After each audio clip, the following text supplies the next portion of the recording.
Hello, and welcome to another episode of the Measured Golf Podcast, where I, Michael Dutro, am fortunate and privileged to be joined by some of the best minds in the game, and we talk all things golf. Sometimes it's golf swing, sometimes it's approach to playing golf, sometimes it might even be something that doesn't seem nearly as related to golf as breathing, but sometimes that's where we wind up. And in our search for talking about all things that lead to golf performance, I really wanted to have a guest that I look up to a lot, has certainly been a mentor to me during my short career, and somebody that I really think brings a lot of value to the world of golf instruction and even things that maybe wouldn't be labeled as instruction, but also still move the needle forward. And that person I'm talking about is the man in the shadows, but a lot of us are aware of, but none other than Dr. Mark Bolt. Mark, we're thrilled to have the, I've looked forward to this for a long time. I've been a great admirer. So thank you so much for joining us all the way from Spain, I believe. Well, first of all, thank you, Michael, for the invitation. You're very welcome. I'm in Portugal, as you and I speak. Oh, So, okay. Perfect. yeah, I'll let you. I'm sure my Spanish friends would be deeply offended by, but they're very closely. Obviously, Portugal is a neighbor of Spain. So I'm in Lisbon, which is, if you haven't been, is a beautiful place. I'm currently there with a golf program for a couple of days with their players, and it's one of my favorite places to visit Portugal. It really is spectacular. So, but anyway, it's great to be here and looking forward to kind of speaking with you. Yeah, I saw a social media post earlier today with you over there, and I apologize about messing that up off the jump, but I saw where you were, it looked like using, I believe it's your Bull 3D capture with that player. And I think maybe, I don't do this with a lot of my guests, but I think this would be great to do with you. But what is it you're over there doing? How are you doing it? And what kind of tools are you using to kind of work with this player, just so people have a better understanding of kind of what you do?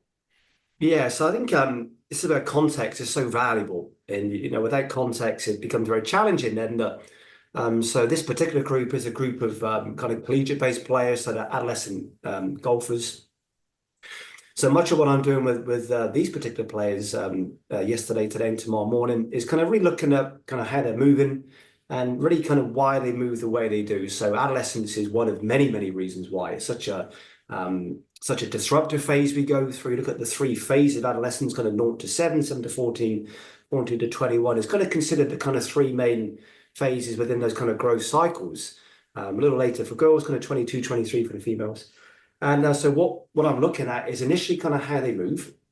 And in some ways, that's it. It's kind of like the kind of what, why, and how. Let's look at kind of what you do through, obviously, the system that I use. Then we're going to look at why you do what you do. And that could really take us in many different directions. Examples, again, just where you're at for that growth cycle. It may be more the beliefs we have. So we know within physiology, our beliefs drive our behaviors. So movement is a form of behavior. It's a very expressive form of behavior, movement.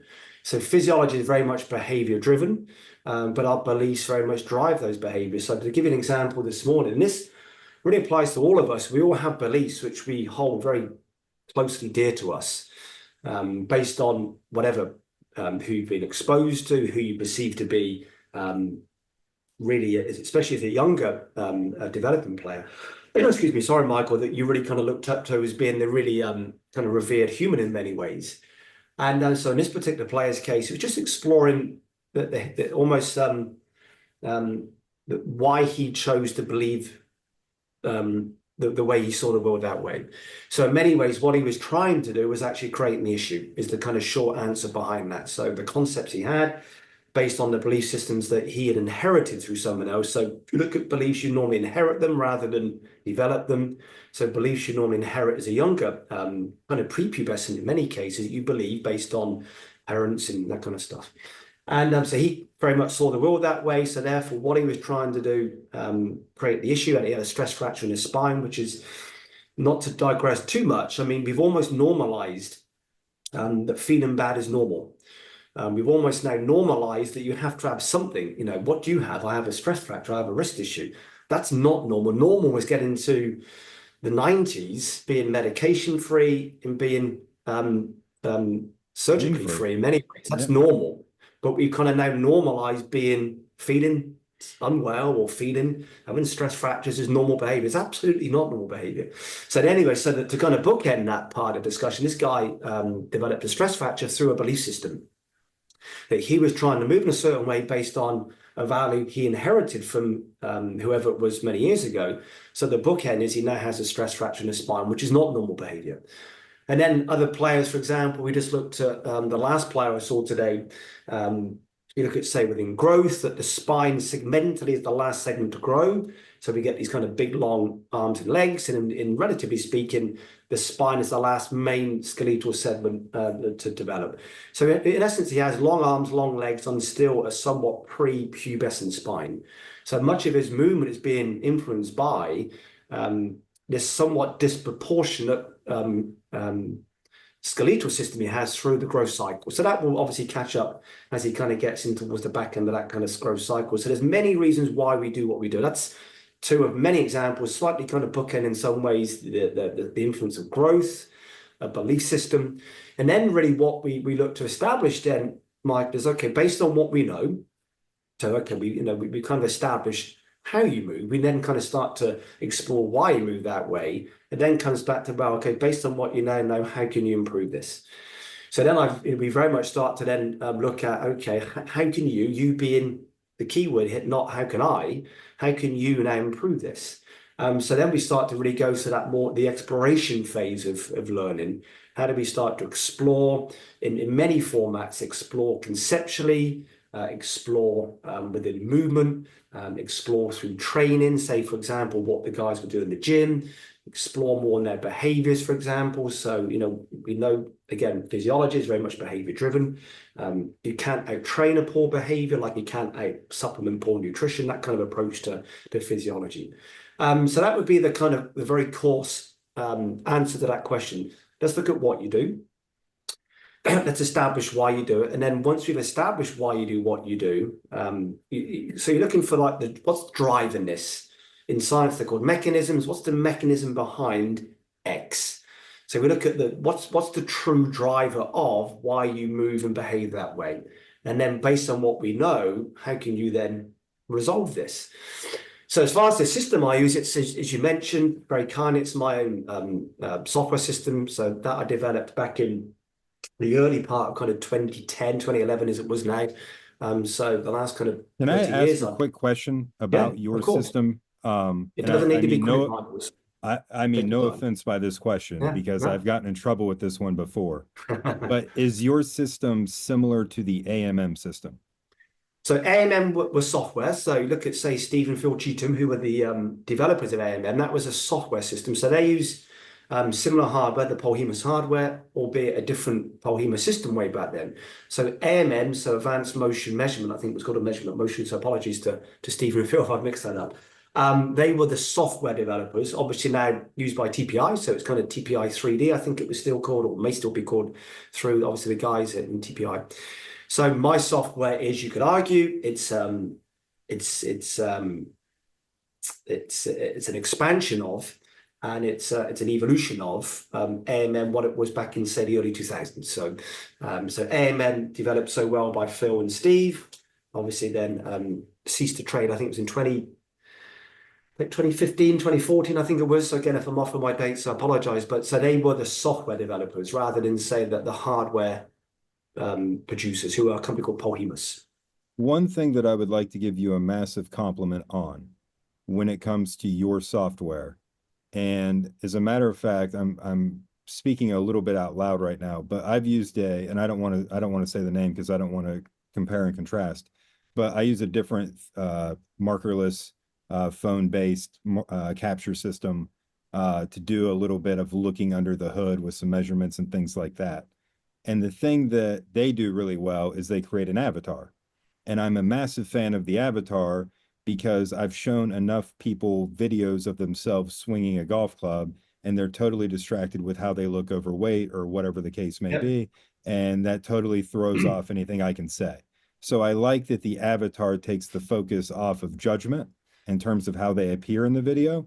But the thing that you do so well is that you actually you visualize and show the actual skeleton of the human within your software.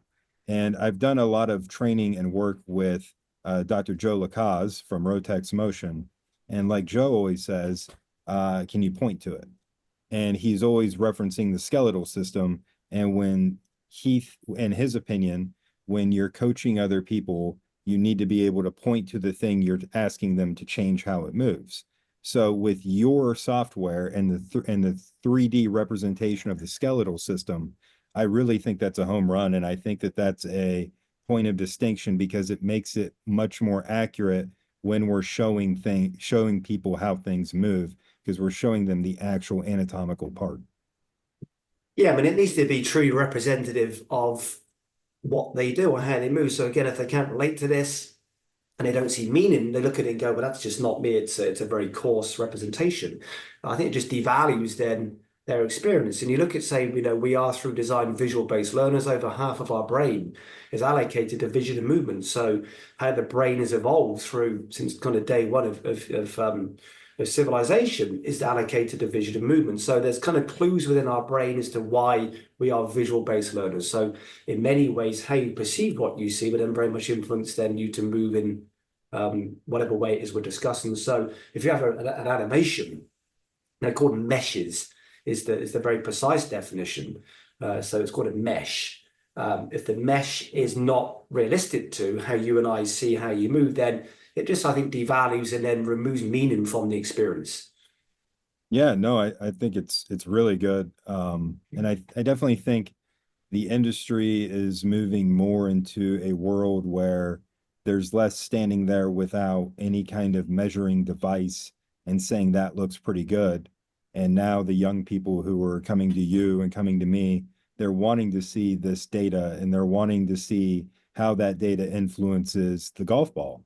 Because at the end of the day, we're still teaching a game and we're having a very in-depth conversation about how we view the game, but it is still a game. And what we have to be able to do as coaches, in my opinion, is to say, hey, I think you need to do X, but the reason we're doing X is so that the golf ball does Y.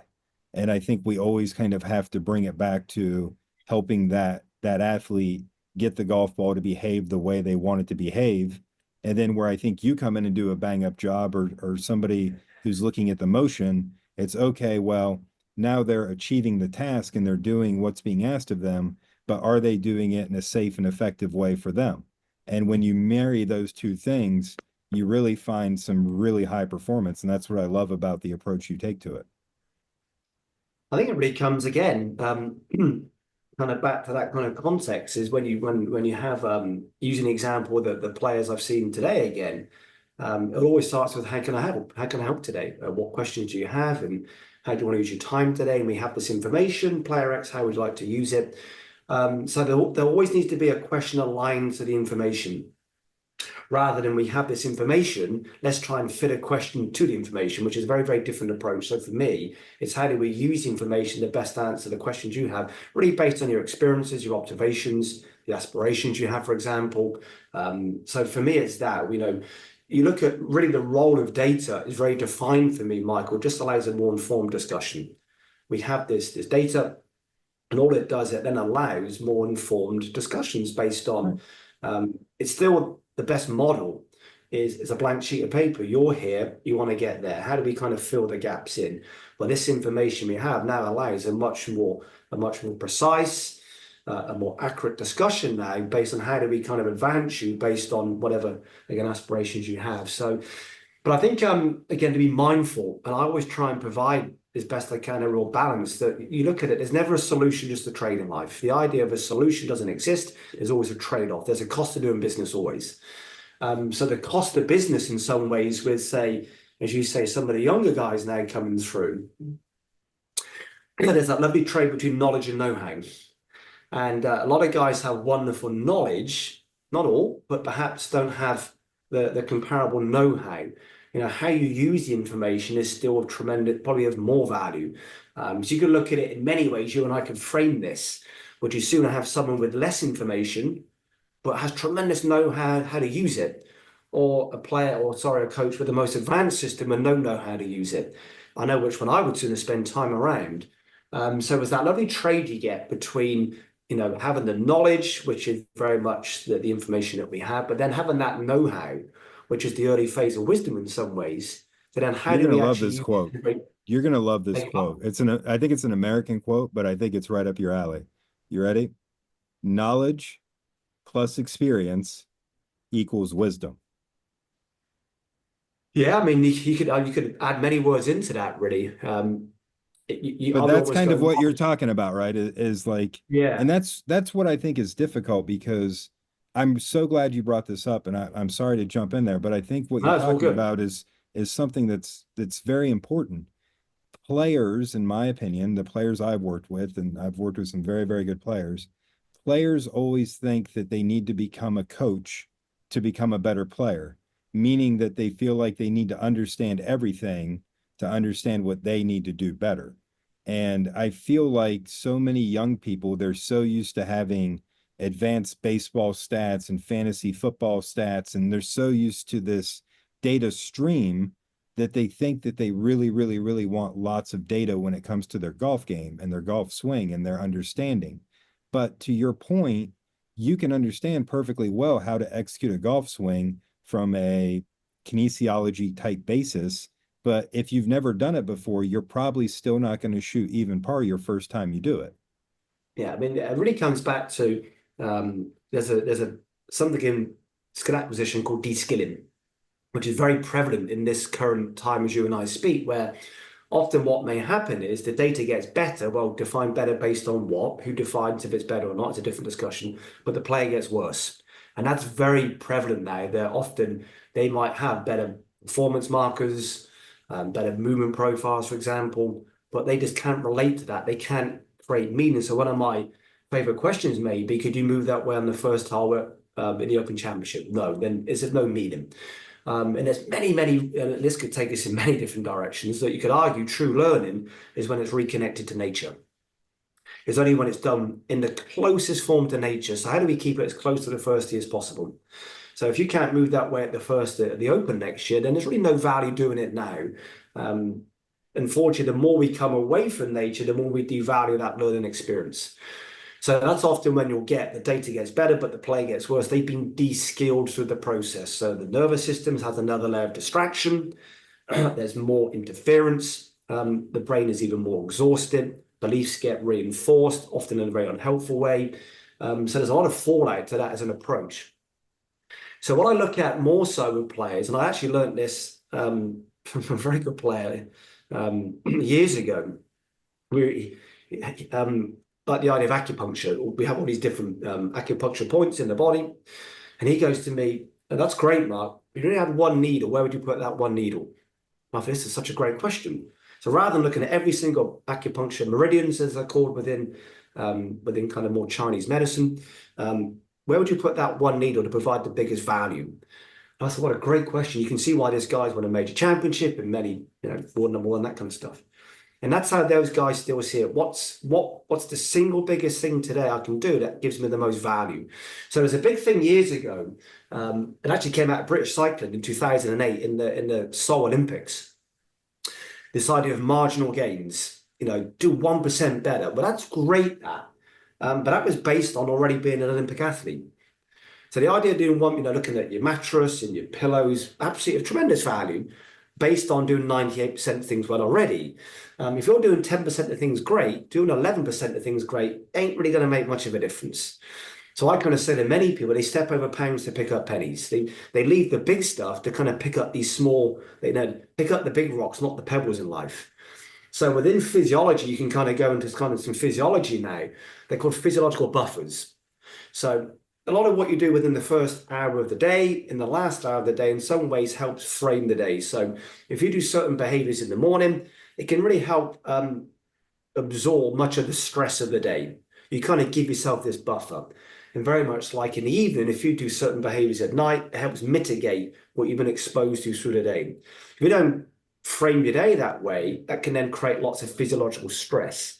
So all these ideas around players, I think still, in my experience today, they still come back to what's the single biggest area we can explore that provides the biggest value.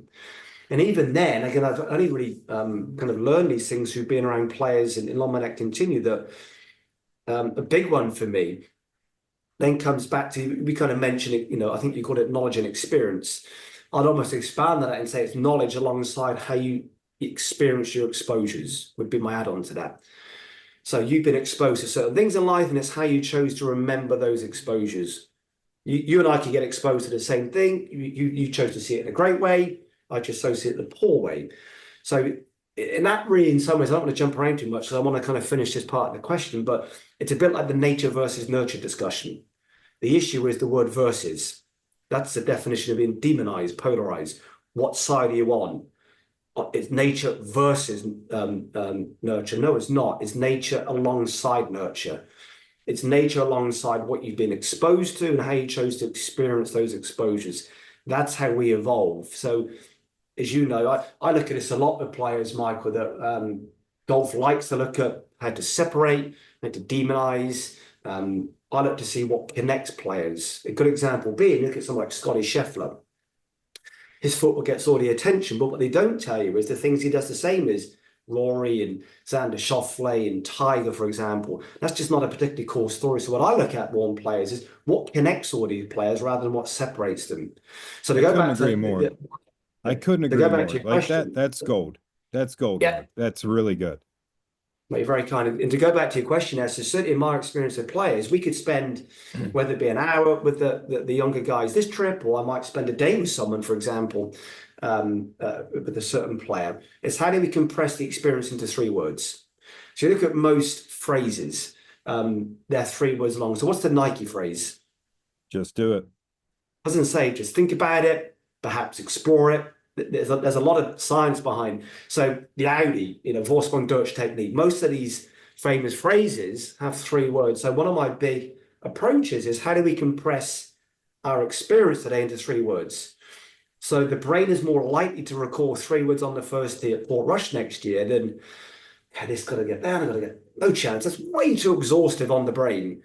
So one of the big things which I've simply adapted and acquired through being around these players for so many years is based on what you and I have discussed today. How would you compress that into 3 words? Left ear down, knee to ball, whatever. That creates tremendous meaning in a very playful, very usable, very realistic way, which you can perform with, rather than, yeah, good luck with that as an approach. But there's real, I hope people listen to this and maybe re-listen to this because there's so much there to unpack, and the beauty of coaching. And as data driven as I can be, or you can be, at the end of the day, we're really talking about, in a way, digging it out of the dirt. And, I think that a lot of young people think that the answer lies on the internet or through data. And Yeah. at the end of the day, the word that you've continued to use, that I've written down multiple times and highlighted a couple of times, so I come back to, and the word that I think best describes you, I'm going to put you in one word instead of 3, but the word that I would use is explore, or to be curious, or to be okay not knowing what the solution is, but Yeah. comfortable and learning what it isn't.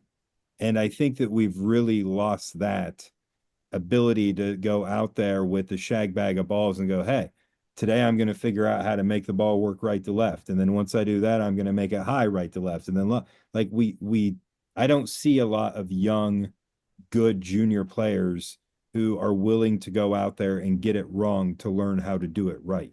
I see a lot of young people who go out there and make 2 or 3 mistakes and then immediately think they need to FaceTime me to get the answer to the problem. Yeah. And that's not, to your point, that's just not how we learn. It would be nice, but it's not. I think one of the main priorities, especially with younger people, is you create an environment that's very safe to fail with them. Failure is, even babies don't see it as failure. The adult defines it as failure, not the child. They see it as the exploration. It's that kind of, a lot of guys look at Everest, which is the issue. They try and climb Everest. No, what's the next step needed to climb Everest? So babies take a much more iterative approach to learning. What's the next step needed to feed myself? Not I need to feed myself by a certain age. So I think what you said there is a great value that you look at how science, for me, science has evolved and has also devolved in some areas. that we now need science to prove that what we knew 50 years ago was true, which is madness. The more science evolves, the more it takes us back to nature. And we now need so you look at it. I'll give you three examples of that. John Daly knew in the 80s, you want to hit the ball a long way, swing about long and fast. We now need papers in science to tell us to hit the ball a long way, swing about long and fast. Well, he knew that intuitively 40 years ago now. Gary Player wore different size shoes. He knew the value of ground reaction forces. We now need force plates to tell us the influence of ground reaction forces. Lee Trevino, the idea of the 3D flat spot, figured out back in the 60s. The idea of the long flat spot was of value as far as being reliable. We now need 3D motion capture systems to tell us that through the 3D flat spots of value. So the more science evolves, it just kind of validates what we knew 50 years ago was true. The more it reconnects us to nature. And staggeringly, of all these things, we now need science to prove that nature's good for us, which is just mad. We now need to have a paper to tell us that nature's good for us, which is just staggering. So the guys like Daly, Gary Player, I'm sure you and I could go through multiple examples, intuitively knew, and this is the issue with many people these days, we need external validation. One of my many philosophies is that the inner voice invariably knows the answer. If you were left alone, Michael would most likely find the answer. But we need external validation because a lot of guys don't like thinking anymore, but that's a whole different discussion. So it's demanding for you to explore, figure out, to make sense of why you feel what you feel, to figure out why you see what you see. So a lot of guys just get these external validation these days, and they wonder why they don't advance in the way they'd like to.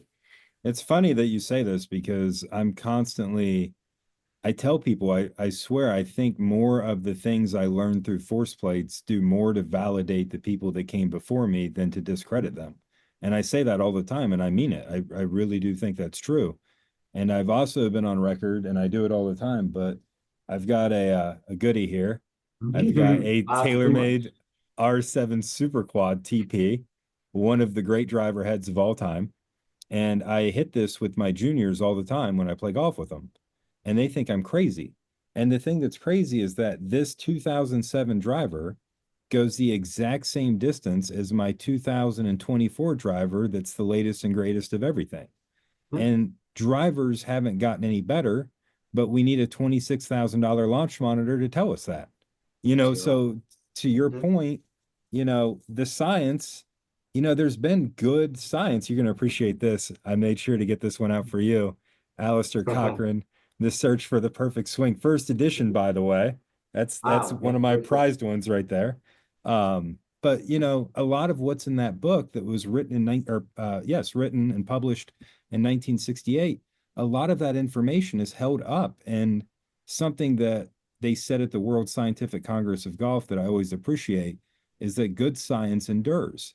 And that's really, we didn't know how to do the experiments and we didn't know how to do the studies back in the day when we were figuring this out. But I truly believe that if we had known how to do the studies, we would have found a lot of the same answers that we find today, that now we have all the technology to do all the research. So I really agree with what you're saying. It's how do we get back to, I think this is important, right? How do people, when people do well, play well, perform well, what space are they in? Well, to steal from Gary Gilchrist, he says they got to be childlike and they've got to be creative and playful and free of judgment. And I think there's a lot of good science that supports that. So if we're talking about that, how do we get to that place on the first tee at the Open if we never allow ourselves to explore that place day-to-day life? It's wild to me. Everybody just thinks it's X's and O's, and it really couldn't be farther from the truth. I mean, there's some very good things you said there. We look at, say, Einstein, that he can improve his theories 100 years ago. We now need science to prove that Einstein was right 100 years ago. So these wonderful advancements in the resources we have now have just validated that what he did 100 years ago is true. And I think what you said there is so true that very few movement problems are actually movement problems. So a lot of what you'll see with players will display as a movement issue. So they will have certain movements that maybe aren't helpful and are not advantageous for whatever way you define that. But very few of the actual drivers are movement issues. So to kind of, again, very coarsely kind of explain this, that when life is good, invariably players are performing well. When there's a distraction within life, they normally then or they move poorly, but they hide behind the movement is the issue. It's the same movement that made you win last week that made you miss the cut the following week. So it's not the movement issue. There'd be something within life which is distracting them, but they hide behind those movement issues. So very few movement issues are ever truly movement problems. The example of the first guy shared today, that's a belief system he has. That's led to him to then create the stress fracture in his spine. So for sure, it displays his movement issue. There's a mechanical dysfunction. I mean, can we talk about that for just a Yeah, of moment? Because course, sure. it's something that I think needs to be brought up. And I'm not somebody with the background to address this, but I think you are. And, I do a good amount of traveling across the world at this point with the force plates. And that's kind of what I like to do. And that's kind of how I like to look at things. And when you were talking earlier about looking at how somebody moves, I like looking at the things that I can't see with my eyes, which are the forces, pressures, and torques. It gives me a good understanding of why they're trying to do what they're doing with the rest of the golf swing. But with that being said, traveling as much as I do, I tend to see a lot of high-end junior golfers who come in and they're really high achieving. They're ranked high on the Rolex list. They're, putting up these benchmarks to where at 15, 16 years of age, they're creating 170 mile an hour of ball speed. And they're doing all these things that from the outside looking in are very, very good. But at the same time, they're complaining of having pain and discomfort and disruption in their body. And it tends to, for a lot of juniors that I've seen, it tends to be an issue within the trail labrum. And it tends to be because at that age, a lot of them haven't went through those growth cycles that you alluded to earlier, and their body isn't physically prepared for the forces and torques and pressures that they're going to apply to it to create those speeds. So I think that, like you're saying, a fractured spine, I mean, that's a very serious injury. Like we're talking about the spinal column, and I know it's like, I get it. It's not life threatening, but to your point, it's also not normal behavior. And there's more and more of this because people are trying to get to the end of the book instead of trying to enjoy reading the book, it seems like. Yeah, I mean, that's a huge question. I'll attempt to kind of go through there. Do you And agree, though? Do you see a lot more injuries than we used to see? Because you've been at this longer than I have. yeah, they've changed. I mean, like I said, we've normalized it these days. If you go back, say, just say to the 90s, which for me still feels like yesterday, and there's a very, the demands are different, the schedules are different, the amount of events were different. So, you really can't compare generations. It's just about now. That's all you can really compare. It's kind of you versus you today, really. But it's certainly very different now. You could argue that we're different types of athletes than what we were 30 years ago. It's staggering to think we need to ever go to a gym. So that shows how far we've devolved as a human race, that we have to go and train these days, because it shows what we don't do most of the time. So the fact you have to go to a gym is staggering. I mean, the best athletes never train because they are doing it every day just in life. But we Right. have to go to a gym to train because for the rest of the day, we're doing nothing. And that is, I think, the bigger question, the fact that we have to go and actually train and exercise. The word exercise didn't exist 100 years ago because that was how they lived their life for every day. So we've invented exercise as a word because it shows that the devolution that we've gone through in recent times. So are they more advanced athletes? In some areas, yes, but in many other areas, no. So you get a lot of guys, and to kind of look at that two ways. The part of the force discussion, which is often never told, it's a very convenient truth in some ways, or very inconvenient truth in some ways, which is kind of never told. There's three parts to the force discussion, the idea of force production, how well you can produce force, and force application. The part which is often very conveniently kind of often kept very quiet is in force absorption. You have to absorb what you produce. So how these guys absorb and force these days is probably just not that advantageous, not that helpful. So really what you look at is how they move is of value. Of course it is. But actually how they move to produce that value is of a lot more value. So I'll give an example around some of the force plate stuff which I use as well. The kind of clues in its name is called ground reaction force. Now, for sure, is the local reaction of the foot on the floor, but there's a much bigger hierarchical response. So many things happen before force is produced. Beliefs, our anatomy, our physiology, the environment, our values, energy systems, the time, all sorts of things happen before a force is produced. So an example I saw today, a guy had a certain profile through the floor, but it was being driven through the adaptation he has in his neck, which is actually enforced because he wears glasses, specs. So because of the disruption in the visual system, he had to then almost reorientate his neck and head to kind of make the glasses work, then created a response through the foot. So crudely speaking, within the nervous system, the feet normally follow the eye. Our eyes drive our behaviors. Kind of where we look is where we move is the kind of, again, the very coarse way of seeing this. It's called hand-eye coordination for a reason. It's not called hand-foot coordination.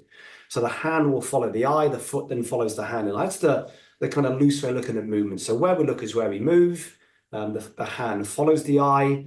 The feet normally follow the hands. That's the kind of the hierarchy in a very kind of coarse way of how we move. So often many foot-based disruptions are actually more visual and hand-based movements.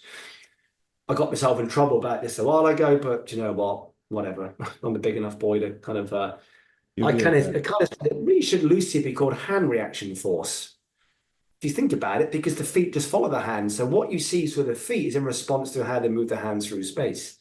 And you can probably imagine how that irritated some people, but that was never meant that way. It was just a fun observation. I don't So this think you're wrong. I don't think I as the force plate guy, I really don't think you're wrong. I mean, I truly, there's something that I'd like to talk to you about another time because it's, once again, we don't want to both get in trouble. I'll let you be the guy to go down with that. But okay, you know what? Let's just do it. I believe. I'm a big boy, Michael. I can, whatever. I'm pretty chilled about life. So I believe the problem, and please forgive me, I am trained myself. I don't have a formal education. I'm going to butcher a lot of things, but stick with me.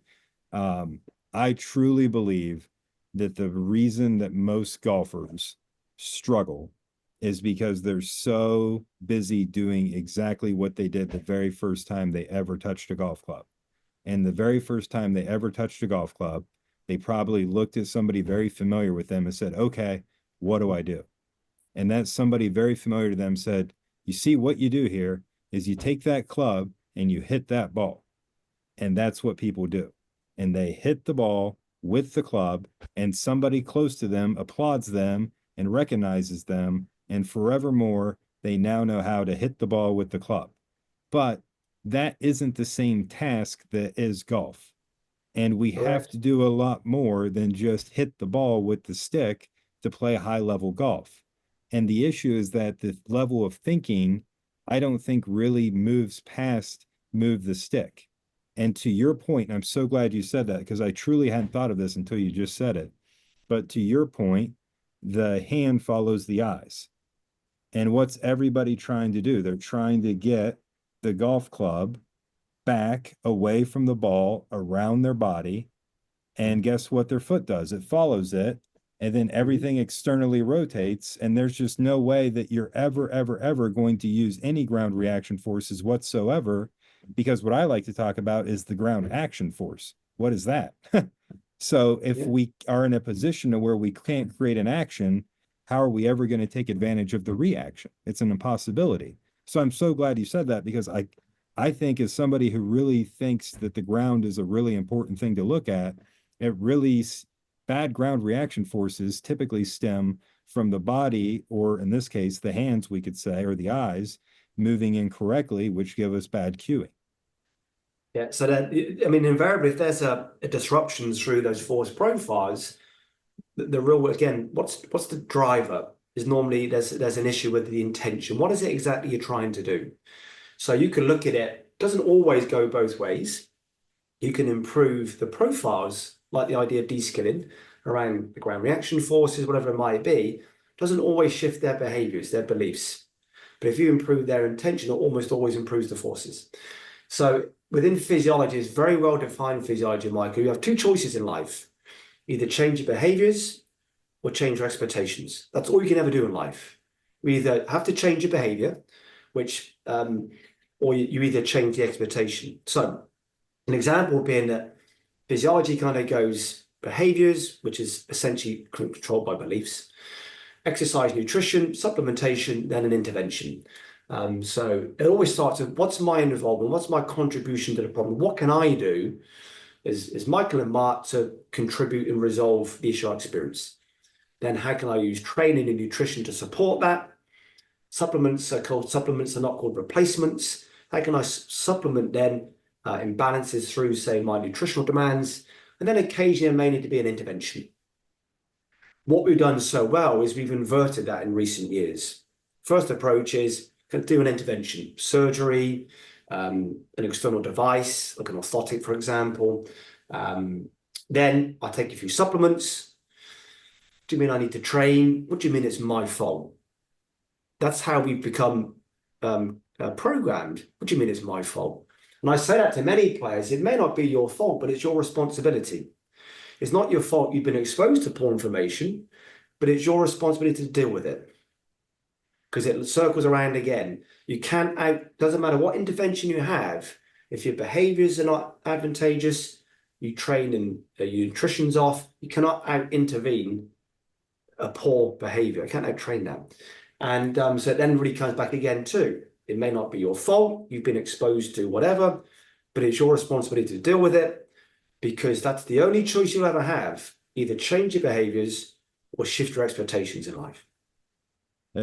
I mean, that's it. That's all you can do. And it's interesting, the intervention is if we apply that to golf, trying to keep it kind of golf related, right? The intervention is lesson after lesson after lesson, and that doesn't work. So we're on to the next coach. And it's just this constant search for more information and more information and more data. And, I think we're probably two of the people that if they said, who are the golf data freaks, we're probably showing up on a lot of those lists. And there's two golf data freaks here that are basically saying, the best thing, I'll give you a perfect example. I get a lot of phone calls to our facility because our juniors and our players have a lot of success. So a lot of parents call us and want us to work with their children. And they tell me about how little Timmy is like super excited about golf and just can't play enough golf and loves to practice. And I'm like, that's great. And they're like, what do you think we should do? And I'm like, I think you should do whatever you're doing because it sounds like it's working perfectly. And they're like, yeah. He's excited, but we want him to get better. Well, give him time. He'll get better. And it's like we don't ever want to allow for the development to kind of happen on its own. We want this, you said it earlier, we want this external validation that we're getting better, we're doing the right thing, or that we're in good hands, as State Farm would want us to know. But like, there's just so much more to the learning process that we're kind of leaving out. And then we act like because we have all of these tools that it's gotten better. And in reality, I think the tools most of the time cause more confusion than ever get to a point to where they add clarity, let alone add value. I think what you said there's a word you use there which is so valuable, that we want him to get better. But what does he want? Do you ever ask your son, does he want to get better? So whose session is this, your son's or yours, as the parents? So that's the issue you often see here, that whose aspiration is this? You, the parents, or my daughter as an example. My daughter loves gymnastics. I'm a very frustrated, very old gymnast, but my daughter loves gymnastics. And it's her experience. She decides if she wants to go, not me or my wife. A lot of a parent drop them off, pick them up, give them the opportunity to fail in a very safe way. But you don't see it as failure. You see it as part of the exploration of evolution. For sure. So the idea we want him to get better. Well, so it's about you then. Right. And when was this not your son's session? Ask your son. He might just be happy doing this. You made the assumption everyone comes to see and wants to win the Open. Just likes playing with his mates and having a good time. I have a young student right now. He's one of my favorites. He's like 13 years old, and I first met him not that long. I mean, it's been a few months, but not that long ago. And he, wasn't very good, didn't have a lot of awareness as to what he needed to do to hit the golf ball, that kind of stuff. Young player, not a lot of experience. And when I talked to him and was trying to ask him, like, what his goals were and what his aspirations were and things like that, he was like, yeah, I just don't want to play tournaments. And I was like, okay, cool. Like, tell me more about that. And he's like, yeah, I really don't want to talk about it, but like, I don't want to play tournaments. And I was like, okay, that's totally fine with me. I was like, does that mean that we can't still get better at golf? He's like, no, I want to get better at golf, but like, I want to beat my friends, but I don't really care about playing in tournaments. Absolutely right, yeah. And it's just really, I thought it was so, and it's not abnormal behavior. That's normal behavior. But given how things are in our society now, it was a very unique perspective from a young man, and I found it really refreshing. And the funny thing is he's learned so quickly, and he's really progressed much quicker than I would have expected him to at this point, based off the benchmarks that we have and things like that. But it's almost like this lack of pressure to go out and compete in a tournament next week or 2 weeks from now, or whatever the case may be. This lack of pressure, man, it's just like opened up the creativity for him. And he's been able to go out there and explore and learn and not have the pressures on him to like live up to this expectation. It's been a really cool little experiment without being an experiment. When you look at it there, I mean, who creates expectation? Is it you, me, the parent, whoever it might be? And I remember years ago, as it was the European Tour before the DP World Tour, a guy I knew very well, liked finishing second every week, didn't want the stress of winning. Just wasn't why he performed. He liked finishing third, pick up a ton of cash, go home, no stress. Didn't want the stress of winning. And It's true, right? Like that happens. Like yeah, wasn't stress of winning winning. is it's a whole other thing. Like Yeah. being there and winning are two different things. It's the idea of solutions and trades. Okay. You win an event, it just creates a different trade-off. Then you have to deal with the expectations of the press and that kind of stuff, and different travel demands and whatnot. So that's it's a big consideration. Going back to that young man again, whose session is it? Who owns the learning? Do they own the learning, or does it us? A question we don't ask enough of players is, why are you here? Why are you here today? Yeah. I mean, One what of do my you want to favorite get? questions: Why are you here, really? Yeah. And so there's a tremendous difference to kind of doing golf and playing golf. Many guys can do golf but not play golf. So I'm always very mindful in any session as to why you're here. Why are So you here where's today? so if you had one needle that you had to put into, how do I want to phrase this? If you had one needle to put into the golf instruction space,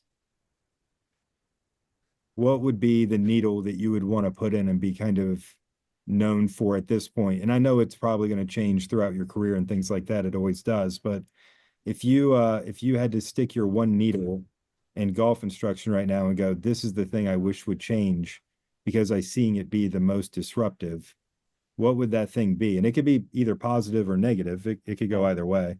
But what would be that one needle? Can I divide into three areas? Can you give me kind of one I'll give needle you on three each area? areas. I'll give you three. That's I'll fine. give you three. I would say absolutely within our physiology, our belief systems. Beliefs drive behaviors. You behave this way because of a belief you have. So we spend more time just kind of, pressing pause, breathing out, go to the out breath, the idea of kind of if in doubt, breathe out, that kind of stuff. And just kind of zoom out slightly. So too many guys look at a blade of grass, not the whole lawn. Just kind of zoom out. So the more you zoom out, the more the problem that reduces. And let's start to explore the beliefs that you have. Why do you believe what you believe to be true? And many guys, then, a lot of people talk a bit like the media. I'm sure it's the same in the US as in England. They give this sensational headline, and then beneath it provide the context. So if you never read a headline, you'd have a very different definition of the story. You'd read you'd hope the media report accurately. You'd read the story and then perceive it very different. But the headline creates this. How do you play that? Oh, terrible! I was so bad today. What do you shoot? 68. Hang on a second. So it's just kind of slow down. And well, front line was all good, played really nicely around the turn, had a couple of bad shots at the end. Okay, so he didn't really play terribly. He just had a couple of bad shots. Let's look at it with context. So belief systems for sure. I think, when we shift our beliefs, our behaviors change. When our behaviors change, then everything changes. More within the nervous system for sure, the influence of vision. So again, the eyes drive our behaviors. Where we look is where we move in life. So really how we use vision in particular is very much to give you some kind of, like you said, half the brain is connected to vision and movement. About 80% of our sensory feedback comes from vision. And we normally respond about 80 milliseconds after we've received that kind of piece of feedback. So vision is by far our biggest, unless someone has obviously a visual impairment. Our vision is our largest sensory stimulus.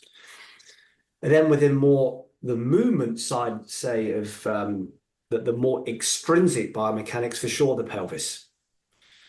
It's kind of loosely connected with our center of mass. It's kind of around about L3, like the third lumbar vertebrae. Crudely speaking, again, depends on frame shape. They're called helixes, and it depends on the shape of the human frame and the depth of it's called pelvis inclination, which is the lumbar spine relative to the pelvis. So allowing for all these individual markers, crudely speaking, our center of mass is about L3. So when the pelvis moves well, loosely speaking, the human moves well. So you could actually thread those three together. You look at what is the basis of human movement. It's how the hands and eyes coordinate the best position of the pelvis. That is the basis of how we move. So almost all, but there'll be exceptions for sure, and I'm sure your viewers and listeners are very, very intellectual. They will find these exceptions. But typically speaking, every movement in life is how the hands and eyes coordinate the best position of the pelvis. That's how we've evolved since day one of human, kind of mankind way back when. So that is those three needles: vision, hand-eye coordination, or you could say beliefs in this case, and the pelvis. So when those three align, it's normally a very good day.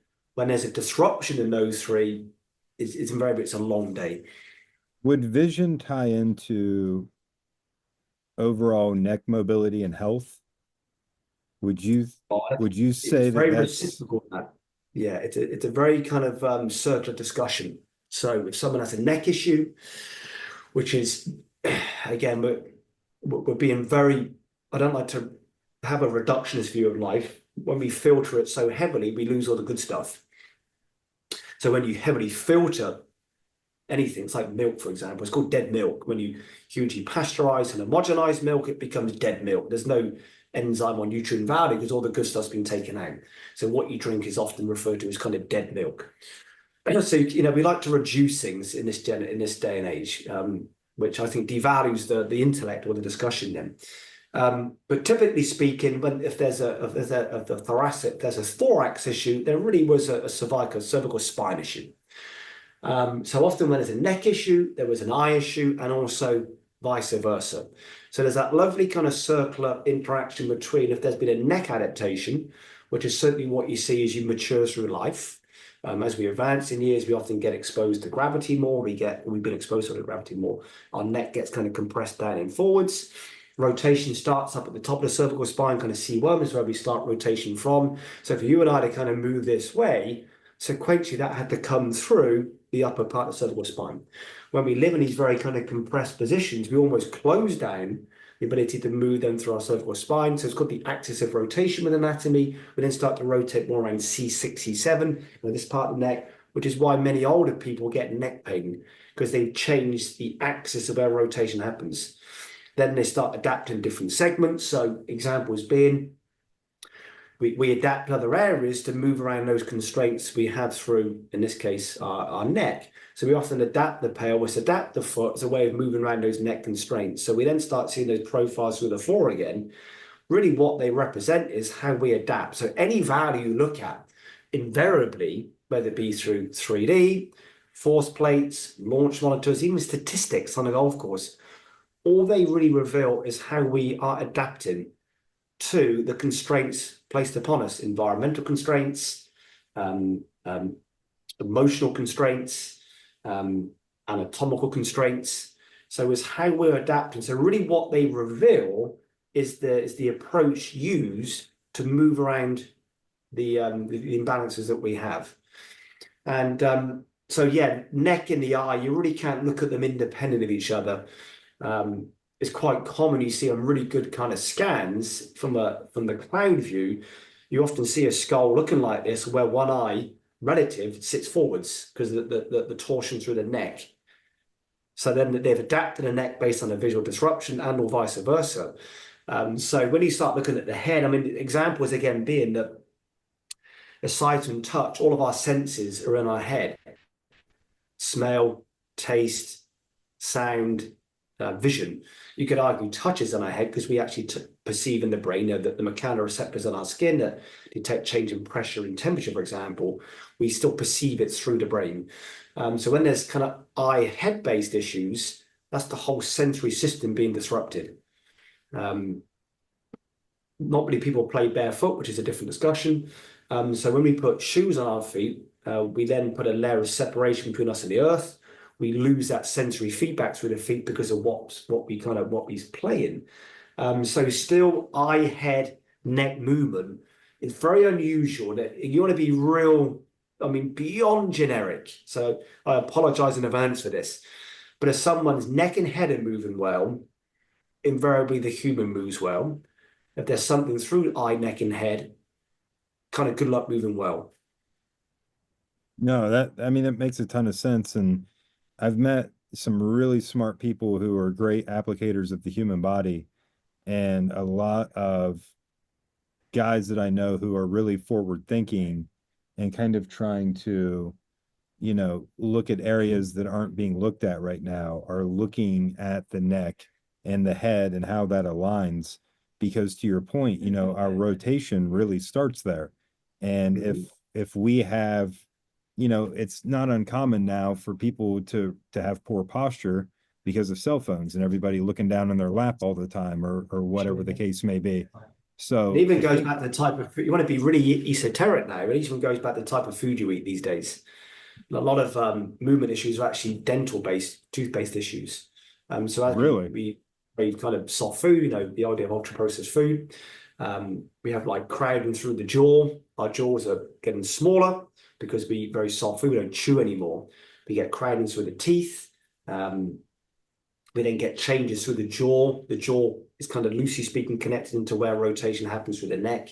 So often when the jaw, for example, when we eat soft food, we get something called an overbite.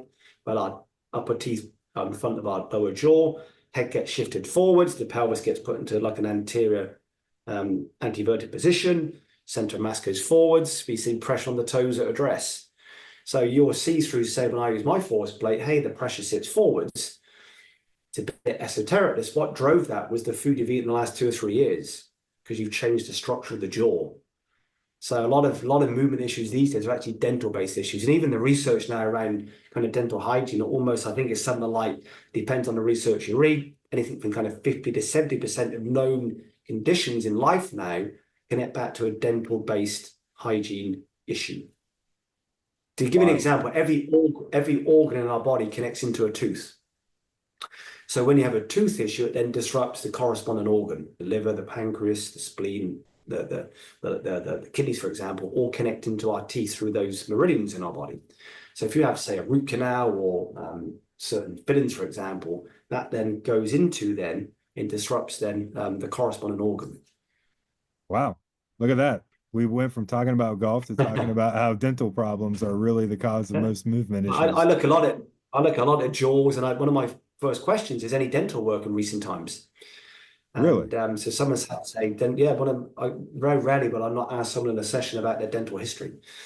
So when you start to look at then what teeth in the jaw have done, which is why we have these very narrow jaws and this crowding in some people's teeth these days, and it really goes back to this very soft, palatable. I wouldn't call it food; it's more edible product, or what's kind of edible chemicals in some ways. Is these manufactured things that we choose to consume is not food as I see food. We're now having these very narrow, these dental-based issues, which then create neck issues, visual issues, spine issues, feet issues. Yeah, it becomes pretty huge as far as the influence on what we do. That's yeah. I mean, it's nuts, and I'm just glad that we've got to a point, and I don't know that we really got to any points today, but I'm glad that we as an Sorry, Michael. industry, Yeah. I'm glad that we as an industry are getting to a place, I should say, not a point, but a place to where we can explore. And I Mhm. think that's kind of the theme of today's podcast is, exploring ideas and how things are related to other things, is very, very important. And, you know, I love the fact that there's more people coming into golf that aren't just coming at it from a golf perspective and are coming from a very educated place. And we can start learning more about these things, and we can learn about how a jawline can influence rotation because of where it's connected at the base of the neck. So, I think all of this is only going to lead at some point to where we have some experience with this new information, this new knowledge, and then we can create some wisdom with it and actually figure out where the application is. Because I think For that's sure, the yeah. hardest part, right? Is at the end of the day, you have to kind of dip your hands into all that you know and pull out an answer to tell somebody what we think is going to be the one needle for them that's going to make the biggest amount of change with the least amount of disruption. And that's really the art and beauty of coaching in a lot of ways is being able to realize like there's a lot of different ways this could go, but this is the way we're choosing to go because it's our best educated guess that we have available to us. I'm absolutely right there. It goes back to that knowledge and know-how discussion. How do you use the information that you have? And you're very mindful that within kind of physiology again, that one person's ability is another person's disability. So what helps player A doesn't always help player B.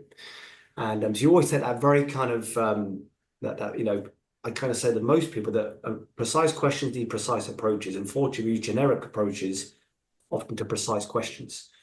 Example, I can give you a guy last year I've known since 2013. So I've had the pleasure of seeing him through boys golf in England to the national program to Walker Cup to DP World Tour now.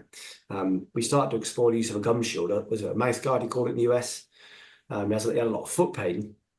He missed a bit of the season through a foot issue. The minute he put his mouth guard in, the foot pain went away. The neural tension through his neck was kind of pulling on the peroneal nerve into his foot.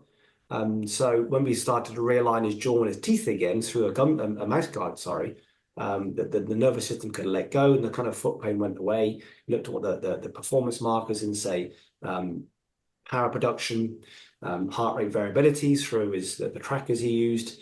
His heart rate variability increased, which is a good thing. His performance markers improved. The foot pain went away through wearing a mouth guard. And now, if I took that approach to some people, they'd walk away thinking I was insane. I should be locked up.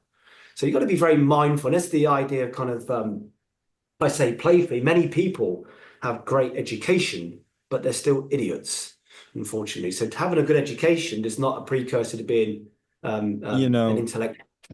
I think we can talk about this a little bit real quick, but there's a lot of people who fly into Detroit, Michigan, and then take a 45-minute car ride over to Ann Arbor to work with me because I have force plates, which aren't that common here in the US. And I'm kind of known as the force plate guy. And I've spent a lot of time with this, and I feel pretty confident in my ability to look at this force plate information and make it applicable to the people in front of me. So I get a lot of people that come here, Yeah, and in my opinion, and I'm not trying to be judgmental, but in my opinion, these people come to me because they went to everybody else and they didn't get the answer they wanted to get. And they think by coming to me that they're going to get a new space aged answer that's going to solve all of their problems and be what they want to hear. yeah, So they come into my facility. We do everything that we do. We do some 3D. We do the force plates. We do a launch monitor. I don't do a ton of assessing. I'm more of a I want to see them do the task at hand, not see them do something kind of like it mentality. But if there are some irregularities that show up, we may do a little bit of assessing based off what we see. And we get all of that done. And then the person in front of me is like, okay, what do you got? I know you got me a good answer. What is it? And I'm like, well, you see, the thing is you really do all of your tilting through your pelvis. And what we really need to do is we need to get your pelvis tucked a little better. And that's going to allow you to start creating some frontal plane torque. and that'll fix a lot of your low point issues. And they're like, so you're saying I need to work on my posture? Yep, I'm saying you need to work on your posture. Oh, no, no, no. I've heard that before. Somebody already told me that. That didn't work. And it's like, I hear what you're saying, partner. I do. But to your point, Mark, like you can either, change your expectations or change the behavior. And Yeah. it's like, look, dude, if you want to play better golf, then you're going to have to change your behavior. And if you're not Mhm. willing to tuck your pelvis and like create some frontal plane torque, which is going to help you move low point more in front of the ball, then like you're going to have to change your expectations and you're not going to be a scratch golfer. Absolutely right. I had it. Well, we still lived in Orlando at the time before COVID happened, so we kind of went home because of COVID, because of the travel situation.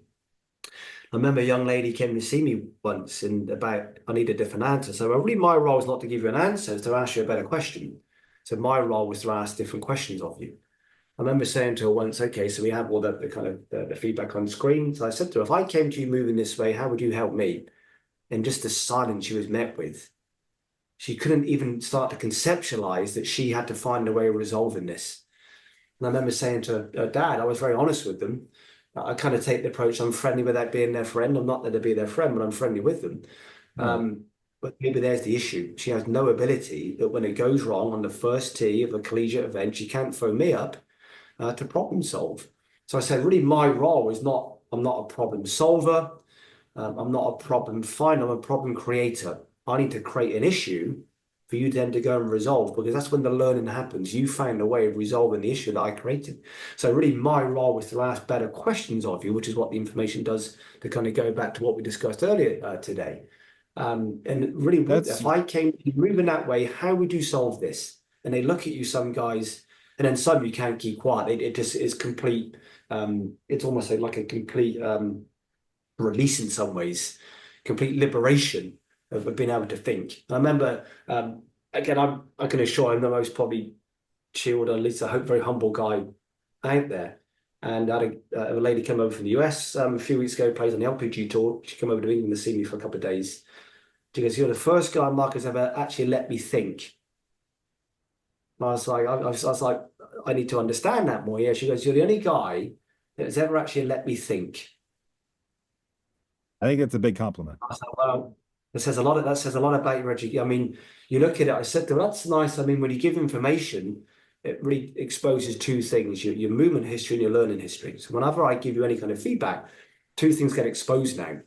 The learning history you've had and the movement history you've done.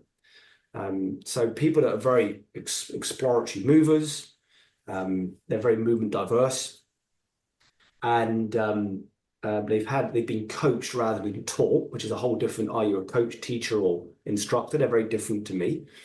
Reveals much about that. So when you give information, you would expose then both their movement and their coaching and movement history. And so maybe that was possibly what happened there. Just expose what you've been experienced to. Again, the idea of kind of nature alongside nurture. Well, I think you've really done a nice job of kind of going back to what you were talking about with your I'm going to call it your diversified single needle, in which you talked about the belief system, how the eyes are interpreting information, and then how the pelvis is understood. But going back to the belief system, you know, going back to the analogy I used earlier to where somebody close to you told you to hit a ball with a club, Yeah, the reason that we believe what we believe for most of us is because a loved one told us. And for why would we sure. not trust that loved one? And then the real issue becomes later on down the road when we need to maybe change something that was told that loved one shared with them. Now there's like Yeah, really this conflict and challenging that idea. Well, was my grandpa a bad guy because he told me? No, no, no. Like he just didn't know what he didn't know and was just more or less repeating probably what he had been told or what he knew. So I think going back to the overall theme again, even if Grandpa Joe told you something, it's okay to mhm, wonder why Grandpa Joe told you that. And it's okay yeah, to ask why. And it's okay to be curious.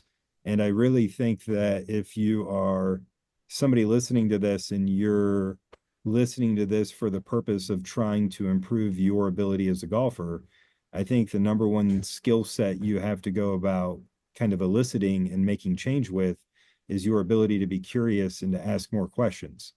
Because Yeah. Dr. Mark Bowl is by far and away one of the smartest people I've met in the golf industry, definitely one of the more influential people I've met in the industry.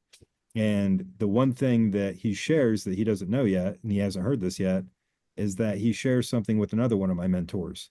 And that mentor was Mr. Mike Adams. And Mike always says kind of the same thing in a different way, which is ask better questions. Like, Mhm. ask questions. Questions are how we learn. Failure is part of the game. No matter what you do, you're always going to occur some kind of failure unless what you're doing isn't really worth doing. So I really think getting people in a less judgment based position to where they can be more curious and free and exploratory is always going to put people in the best place possible to improve their abilities as a golfer. Yeah, I think kind of what you said there is so true that who you're trying to influence is the player's biggest influence. So you figure out very quickly who is I could give perhaps the most valuable information, but if their biggest influence doesn't see value in it, they'll always do what the biggest influence says them to do. So really one of your main roles in life is to figure out who is that player. Could be mum, could be dad, could be brother, could be best mate, could be anybody. It doesn't matter who it is. Who is the player's biggest influence? And that's how you have to who you need to influence. Because if they say do it, that player will do it. And until you Absolutely. have that, until you have the trust, the relationship, which can take a long time to develop, they'll always look at that will always be reinforced by their biggest influence in life. Well, I know you've had a busy day coaching. Mhm. It's a little later where you're at, and I really appreciate the time. So I'm going to go ahead and let us sign off here because I'm pretty convinced that you have a long night ahead of you because that teddy bear holding the golf club over your right shoulder, Yeah. if I saw that thing while I was trying to sleep, I would probably be a little bit concerned. So I think you might have a difficult time getting a good night's sleep with that in the room. I had more issues with the mosquitoes because I left the doors to the hotel room open last night. So I was mocking some of the mozzies coming and biting me at whatever time it was. So, Oh, do you know, I've never noticed that picture. And I've stayed in this place a few times over the years. So I there like you go. it. It I think it. shows my lack of I awareness that I have Hey, clearly. well, I like it. But thank you again, Doctor. I really appreciate it. If you're interested in learning more about Dr. Mark Bowl, you certainly can find more information not only on him, but he has an amazing app that you can download and use for understanding your golf swing a little bit better, at least measuring some different things within the golf swing. I can't recommend it enough. It's Bowl 3D Golf. Highly recommend. And I also don't want to be remiss because I just saw this today and going to be attending, but you might have to help me, Doc, because I don't have it in front of me. I apologize. But you were doing an education event in Orlando. I got it right here. So you were doing a Golf Performance Evolution 2025, January 20th at Orange County National. Is that correct? Yeah, with a very dear friend of mine, Dr. Brendan McLaughlin. So Brendan and I have worked together for many, many years, one of my dearest friends. And so Brendan and I did one last year, which was very kindly received. And so we're going to do, and this one will be more around actually doing lots of live sessions during the day. So people get to experience it, get to have a session with Brendan and myself. Worse, they get to observe it and be actively involved in the session. So there'll be a little bit of a discussion around the latest observations in the last 12 months from Brendan and I, but it'll be a very live interact day, which we're very excited about. So if anyone's, if you can go to my Instagram page, the link is in the bio to that. And it's Brendan is just the most wonderful human, one of my very, very dear friends. And I encourage anyone to spend time with him as well. And so hopefully it'll be a fun day. So I appreciate you kind of referencing that. Yeah, well, I'm going to be a little more forward than you were. If you're listening to this, you should go. It's going to be very, very good. If you are a coach or somebody that is helping other golfers in any kind of capacity, I think this is very well worth your time and a great investment in your education. So once again, January 20th, right around the PGA show. So for those of you that are going to be down there for that, you can go ahead and stop at this as well. But honestly, without trying to sound like I'm plugging too hard, I definitely think this is a great way to invest some money into your education and getting some real good data and science that is going to kind of support you in becoming a better coach. So, once again, thank you to Dr. Mark Bull for being on the podcast. I certainly appreciate his time and insights and thought that this was definitely a very dense episode. So I'm very, very thankful for him for that, as well as being thankful for you, the listener. I appreciate all the support and everybody listening. So please be sure to subscribe and download to this podcast. And until next time, keep grinding.